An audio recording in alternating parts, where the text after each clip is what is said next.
এই সংসারের সব থেকে বড় সুখ কি? কেউ বলবেন নিজের লক্ষ্য প্রাপ্ত করা, কেউ বলবেন ধন উপার্জন করা, কেউ বলবেন নিদ্রাই সব থেকে বড় সুখ, কেউ বলবেন রাজ্য লাভ করা, আবার কেউ বলবেন মাতার হাত থেকে খাবার খাওয়া, আদি ইত্যাদি। কিন্তু যদি সত্যি কথা বলি, এই সংসারের সব থেকে বড় সুখ হলো সেবা করা। কখনো কাউকে সেবা করে দেখুন। এই সেবা দ্বারা অন্য কোনো মানুষের আশীর্বাদ লাভ করাতেই সুখ রয়েছে। আপনার সেবা ভাব দ্বারা যখন কোনো মানুষ নিজের অন্তরাত্মা থেকে আপনাকে আশীর্বাদ করে, তার থেকে বড় সুখ আর কিছুই নেই। কারণ প্রত্যেক মানুষের মধ্যে ঈশ্বর বাস করেন। নরের সেবাই হলো নারায়ণের সেবা। নিষ্কাম সেবা করাই হলো সব থেকে বড় সুখ। তাই নিজের অন্তরে সেবার এই ভাব জাগ্রত করুন। যে সুখের কথা আমি বলছি, সেই সুখ অনুভব করেই দেখুন। এই মন সুপ্রসন্ন হয়ে বলবে, রাধা রাধা। বাহ! পুষ্পের সুবাস আমার খুব ভালো লাগে। অত্যন্ত সুন্দর হয় এই পুষ্প। এইভাবে চারিদিকে পুষ্প দেখে মন আনন্দিত হয়ে ওঠে। এবার আপনারা ভেবে দেখুন, আমার চারিদিকে পুষ্প নয়, আগুন আছে। তাহলে কি হবে? আমার শরীর কি জ্বলে যাবে না? অবশ্যই জ্বলবে। শরীরকে কি আগুনের তাপ সহ্য করতে হবে না? অবশ্যই সহ্য করতে হবে। এটাই হলো প্রকৃতির নিয়ম। এই নিয়ম কিন্তু আমরা সবাই জানি, কিন্তু আমাদের মধ্যে বেশিরভাগ মানুষ এই বিভ্রান্তি নিয়ে বাঁচি যে এই যে প্রকৃতির নিয়ম, তা আমার ওপর প্রযোজ্য নয়। তা কিন্তু নয়। আমাদের চতুর্দিকে এই যে নিসর্গ রয়েছে, আমরা তার কতটা ক্ষতি করি সেটা একবার ভেবে দেখুন। আমরা বনাঞ্চল জ্বালিয়ে দিই, বায়ু দূষিত করি, জল দূষিত করি, প্রাণীদের হত্যা আমরা করি। কেন? এই নিসর্গ আমরা নষ্ট করি, যদিও আমরা জানি যে আমরাও হলাম এই নিসর্গেরই অংশ। এবার দেখুন, শরীরের কোনো অংশে যদি আগুন ধরান, আস্তে আস্তে সমস্ত শরীরও জ্বলে যাবে। সেইভাবেই নিসর্গ যদি নষ্ট হয়ে যায়, তাহলে মনুষ্য জাতিও নষ্ট হয়ে যাবে। তাই এই যে নিসর্গ আপনি দেখছেন, এই পুষ্প, এই বৃক্ষ, বায়ু, জল, এদের সকলকে রক্ষা করুন, নষ্ট নয়। মনে রাখবেন, যদি নিসর্গ থাকে মানুষ থাকবে, যদি নিসর্গ থাকে তাহলেই জীবন থাকবে। আসুন আমার সাথে ভালোবেসে বলুন, রাধা রাধা। এই সংসারে সবাই বলেন আমি অর্জুনের মতো হয়ে উঠতে চাই। সবাই চায় যে তারাও যেন অর্জুনের মতো গান্ডীব লাভ করে। তারাও চায় যে তাদেরকেও মহাদেব এসে পশুপতি অস্ত্র দান করবেন। তারাও এটাই চায় মহাভারতের মতো মহাসংগ্রামে বিজয়ী হতে। কিন্তু সবাই ভুলে যান যে অর্জুন যা হতে পেরেছিলেন, সবকিছুই অর্জন করেছিলেন। যদি আপনিও অর্জুনের মতো গান্ডীব লাভ করতে চান, তবে আপনাকেও তার মতোই শ্রেষ্ঠ কাঠ নির্বাচন করতে হবে। সেই কর্ম আপনাকেই করতে হবে। তার প্রত্যঞ্চা যাতে তীব্র হয়, তার জন্য আপনাকে সর্বশ্রেষ্ঠ দড়ি খুঁজে বের করতে হবে। আপনার বাণ যাতে ঘাতক হয়, সেই জন্য আপনাকে নতুন নতুন ধাতু খুঁজে বের করতে হবে। সেই শিক্ষা আপনাকে লাভ করতে হবে, তবেই আপনার ইচ্ছে পূর্ণ হবে। অর্জুন হওয়া বড়ই সরল, যদি আপনি কিভাবে অর্জন করতে হয় তা জানেন। শুধুমাত্র স্বপ্ন দেখেন যারা, তারা কখনোই অর্জন করতে পারবেন না। কিন্তু যদি কেউ অজ্ঞাতবাস ভোগ করতে পারে, যদি কেউ লাক্ষাগৃহ থেকে পালিয়ে বাঁচতে পারে, যদি কেউ কঠোর তপস্যা করতে পারে, প্রতীক্ষা করতে পারে এবং পরিশ্রম করতে পারে, তাহলে সে অর্জুন অবশ্যই হয়ে উঠবে। যদি আপনি অর্জুন হয়ে উঠতে চান, তাহলে কর্ম করতে শিখুন আর আমার সাথে ভালোবেসে বলুন, রাধা রাধা। জীবন থাকলে লক্ষ্য অবশ্যই থাকবে। যদি লক্ষ্য থাকে, তার পথ অবশ্যই থাকবে। যদি পথ থাকে, তাহলে বাধা অবশ্যই থাকবে।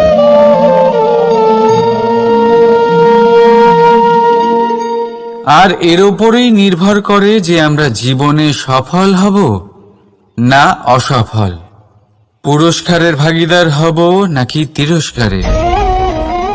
মনে করুন আপনাকে একটা কাজ করতে হবে, আপনাকে পর্বত আরোহণ করতে হবে, আর সেই পথের ঢাল আপনাকে একাধিকবার ফেলে দেবে।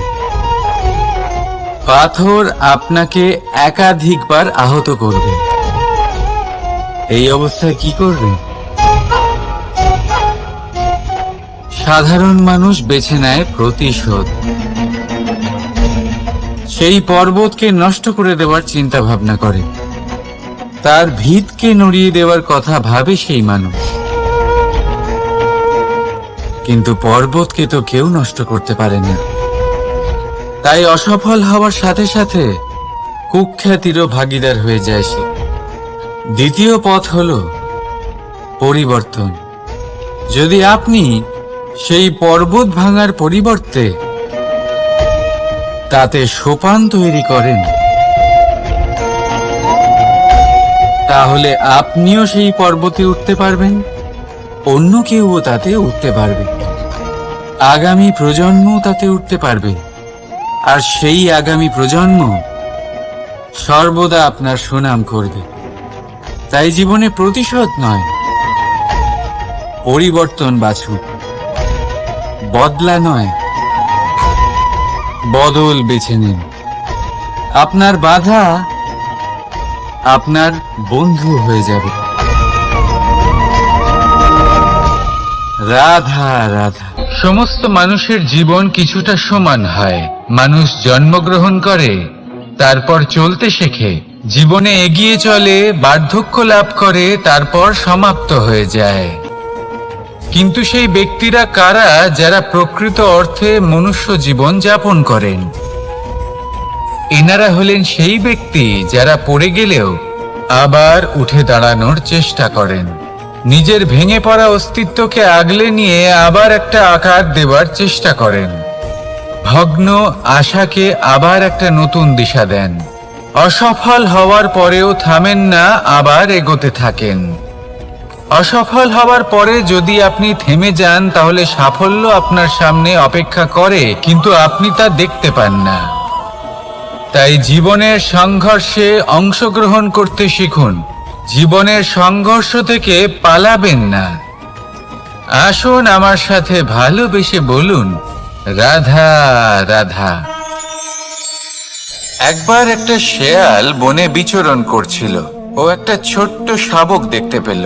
ও ভাবলো, আজ একেই আমি খাবার হিসেবে গ্রহণ করব। আশেপাশে দেখলো কেউ দেখছে না তো, কেউ ছিল না, আর সেই শাবকের ওপর আক্রমণ করলো, যা হলো একটা ঘোর অপরাধ। বনের নিয়ম অনুসারে আপনি কখনোই শাবকের ওপর আক্রমণ করতে পারেন না। তারপর এই খবরটা যখন রাজা সিংহ জানতে পারলেন, সভার আয়োজন করলেন। কিন্তু সেখানে শেয়াল বলল, আমি তো এরকম কিছু করিনি। কিন্তু যদি আপনি এরকম বলেন, কোনো প্রমাণ দিন, এর কোনো সাক্ষী আছে? তখন রাজা সিংহ পেঁচাকে ডেকে পাঠালেন, যে সেই মুহূর্তে বৃক্ষের শাখার ওপর বসেছিল। সে সব কিছু দেখেছিল। পেঁচা সব সত্যি কথা বলল, আর শেয়ালকে মৃত্যুদণ্ড দেয়া হলো। এবার এই কাহিনী আমি আপনাকে কেন শোনালাম? কারণ মানুষও কখনো কখনো এরকম কর্ম করেন যা শিয়াল করেছে। এটা ভাবেন কেউ দেখছে না যখন আমি অনুচিত কর্ম করতেই পারি, কিন্তু না, আপনি যাই করুন না কেন কেউ না কেউ অবশ্যই তা দেখছে। কোনো ব্যক্তি না হলেও কোনো প্রাণী, না হলে কোনো যক্ষ বা দেব বা প্রেত। যদি এনারা কেউ না দেখেন, তাহলে ধরিত্রী মাতা দেখেন যেখানে দাঁড়িয়ে আপনি সেই কর্ম করছেন, তাই না? তাই একটা কথা সবসময় মনে রাখবেন, কে দেখছেন কে দেখছেন না সেই বিষয়ে ভাবা ছেড়ে দিন। এটা খুব সহজ কথা। আপনি যদি উচিত কর্ম করেন উচিত ফল পাবেন, যদি অনুচিত কর্ম করেন তাহলে আপনি অনুচিত ফল অবশ্যই পাবেন। সেই জন্য উচিত পথে চলতে থাকুন, উচিত কর্ম করতে থাকুন, আর আমার সাথে ভালোবেসে বলুন, রাধা রাধা। আপনি কখনো কোনো বাজকে নিজের বাসা বানাতে দেখেছেন? এই বাজ যখনই কোনো বাসা বানায় তখন উঁচু গাছের ডালে বা কোনো পর্বতের শিখরে বাসা বানায়, অনেক উচ্চতায়, আর সেখানে তার সন্তানও জন্মগ্রহণ করে। যখন এই সন্তানেরা জন্মায় তখন এই বাজ খুবই ভালোবেসে এবং খুব সাবধানে এদের পালন পোষণ করে। নিজের ঠোঁট দিয়ে তাদের ঠোঁটে খাবার পরিবেশন করে। কিন্তু যেই সেই সন্তানেরা হৃষ্টপুষ্ট হয়ে যায় এবং সেই কথা বাজ নিজে বুঝতে পেরে যায়, সেই বাজ নিজেই সেই বাসা ছিন্ন ভিন্ন করে দেয়। সেই সন্তান যাদের সবেমাত্র ডানা গজিয়েছে, কিভাবে উড়তে হয় তারা জানে না, সেই সন্তানগুলিকে উচ্চতা থেকে ঠেলে দেয়। সেই সন্তান প্রথমে ভয়ভীত হয়ে যায়। তারা সামনে মৃত্যুকে দেখতে পেয়ে ভয়ের কারণে তাদের ডানা ঝাপটাতে থাকে, আর সেই প্রক্রিয়াতেই সেই সন্তানগুলি উড়তে শুরু করে দেয়। এবার এই ঘটনায় আমরা কি শিক্ষা পেতে পারি? এটাই, যদি আপনি মাতা পিতা হন তাহলে নিজের সন্তানকে অবশ্যই স্নেহ করুন, কিন্তু তাদেরকে নিজের আঁচলের তলায় বেঁধে রাখবেন না। যদি আপনি চান আপনার সন্তান জীবনে উন্নতি করুক, তাহলে নিজের মুঠো থেকে তাদের স্বতন্ত্র করে দিন, এই সংসারে সংঘর্ষ করতে দিন। সেই সন্তান নিজেই বুঝতে পারবে যে জন্মের সময় পাওয়া ডানা কি করে ব্যবহার করতে হয়। আর আপনার চোখের সামনে আপনার সন্তান এই আকাশে উড়তে থাকবে। তাহলে আসুন আমার সাথে ভালোবেসে বলুন, রাধা রাধা। সংসারে সবচেয়ে পবিত্র মানা হয় গঙ্গা জলকে। কখনো ভেবে দেখেছেন কেন?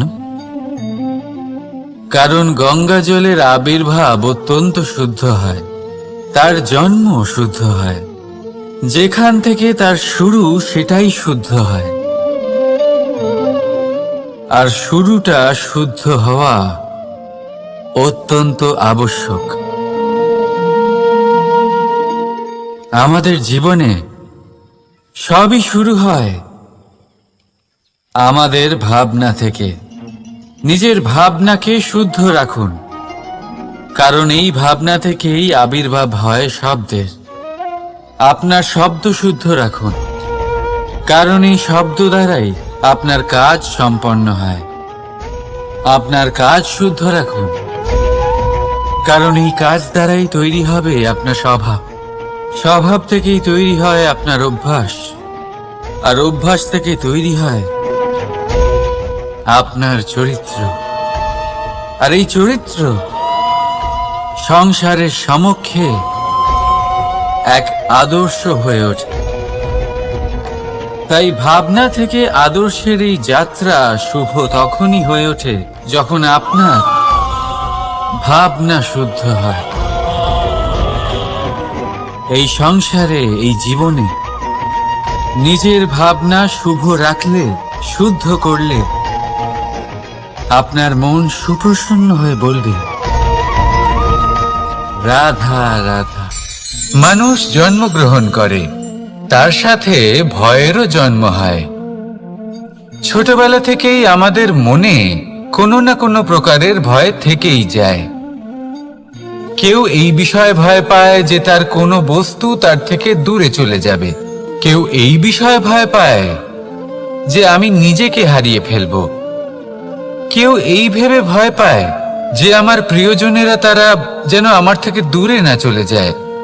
কেউ এই ভেবে ভয় পায় যে আমরা যেন পথ না হারিয়ে ফেলি, আদি ইত্যাদি। কিন্তু সত্যি কথা বলতে, ভেবে দেখুন এই ভয় বাস্তবে কি?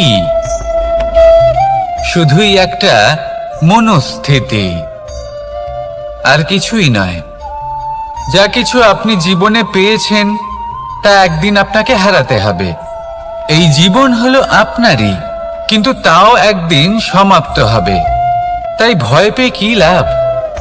এই ভয় শুধু আপনাকে জীবন যাপন করা থেকে বাধা দিচ্ছে, আর কিচ্ছু নয়। পথ হারিয়ে ফেললেই বুঝতে পারবেন যে নতুন পথ কিভাবে বানাতে হয়। কিছু মানুষকে জীবন থেকে হারালে তবেই আপনি বুঝবেন যে আপনার আপনজনকে। এই ভয়ের কারণে ভীত হয়ে থাকবেন না। এই তারা নক্ষত্র অন্ধকারের অভাবে গুরুত্ব হারায়। শিবকেও মহাদেব হবার জন্য বিষপান করতে হয়েছিল। প্রত্যেক পরিস্থিতি, প্রত্যেক সাফল্য আপনার পরীক্ষা নেবে। তাতে উত্তীর্ণ হওয়া হলো আপনার কর্ম। যখনই আপনি ভয় পাবেন বা সংকটের সম্মুখীন হবেন, তখন সাহসের সাথে তার সম্মুখীন হন। মনে রাখবেন, যে সম্মুখীন হতে জানে সাফল্য তার সাথে সবসময় থাকে। আসুন আর আমার সাথে ভালোবেসে বলুন, রাধা রাধা। আমাদের হাতটা দেখুন। এই হাতে 5টা আঙুল আছে, যা ভিন্ন ভিন্ন ধরনের। একরকম কেন নয়? কারণ হলো প্রত্যেকের নিজের নিজের গুরুত্ব আছে, নিজের নিজের মাহাত্ম্য আছে। এরা ভিন্ন, তাই একত্রিত হয়ে মুষ্টিবদ্ধ করা সম্ভব, যার দ্বারা আমরা আত্মরক্ষাও করতে পারি, আবার আক্রমণও করতে পারি। যদি 5টি আঙুল সমান হতো তাহলে মুষ্টিবদ্ধ হতে পারত না, নিজেদের মধ্যে বিভ্রান্তির সৃষ্টি করত। এবার এরকমই কিছু আমাদের সংসারেও হয়। আমাদের দেশ, যেখানে একটি ভূমির ওপর ভিন্ন ভিন্ন ধর্মের মানুষ বাস করেন, ভিন্ন ভিন্ন জাতি, ভিন্ন ধর্ম, ভিন্ন ভাষা।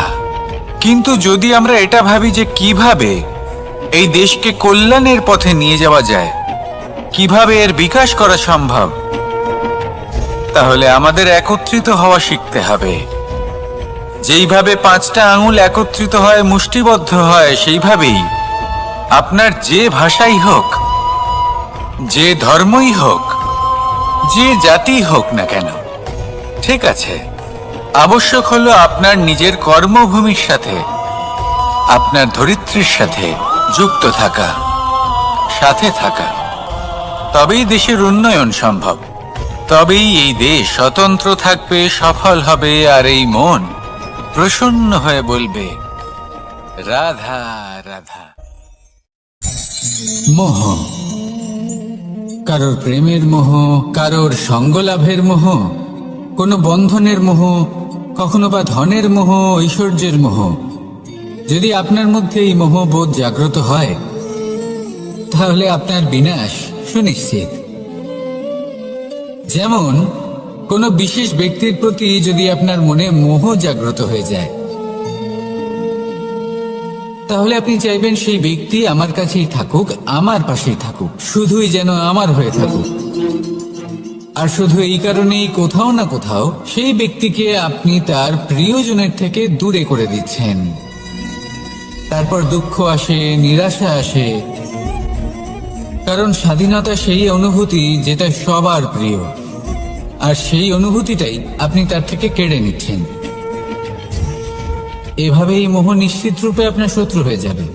কিন্তু যদি আপনার মোহ থাকে নিজের মাতৃভূমির প্রতি, তার সম্মানের প্রতি, তাহলে আপনি একজন প্রবল রক্ষক হয়ে উঠবেন। যদি আপনার মোহ থাকে আপনার আত্মসম্মানের প্রতি, নীতির প্রতি, তাহলে এই মোহ কখনো আপনাকে অধর্মের পথে চালিত হতেই দেবে না। আর যদি আপনার মোহ থাকে নিজের আত্মার প্রতি, তাহলে কোনো দুরাত্মা এসে আপনার কোনো ক্ষতি করতে পারবে না। তাহলে নিজের এই মোহকে নিজের মনের মধ্যে সংযত করে রাখুন, একে নিজের মিত্র করে তুলুন আর আমার সাথে ভালোবেসে বলুন, রাধা রাধা।